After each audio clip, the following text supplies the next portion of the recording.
ቁጭ ብለ ጨለማውን ከምታማርር ተነስና ሻማ አብራ።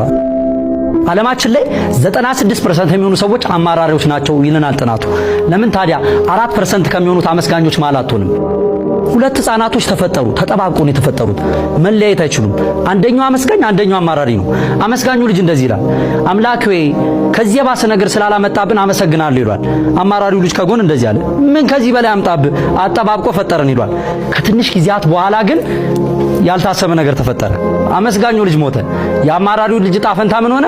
የአመስጋኙ ልጅ ሬሳ ተሸክሞ መኖር ጀመረ ማለት ነው። ባማረርክ ቁጥር ያማረርክበት ነገር ወደ አንተ የሚመጣበት ፐርሰንት ይጨምራል። ለማመስገን እነዚህን ሶስት ነገሮች ማየት በቂ ነው።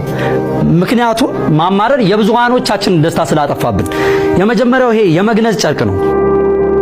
አንተ ኖረክ ያልሰራህበትን ሰዎች ግን ቢኖሩ መስራት እየቻሉ ግን የዛሬዋን የፀሐይ ብርሃን ያላዩ ብዙ ሰዎች አሉ። ስለዚህ ማን ያዟል? ያንተን ህይወት ለኔ በስንት ትሸጥልኛለህ? በምን የማይሸጥ ከሆነ በነፃ በተሰጠ ነገር ላይ አመስግን። ሁለተኛው ነፃነት ነው። ነፃነት እግርና እጄ ታስሯል አይደል? ለአንተ ቀላል የሆነው የፀሐይ ብርሃን ለሌሎች ግን ብርቅ የሆነበት፣ ለአንተ ቀላል የሆነው ከቦታ ቦታ መዘዋወር ለሌሎች ግን በአራት ድንጋይ ታጥሮ መጠበቅ።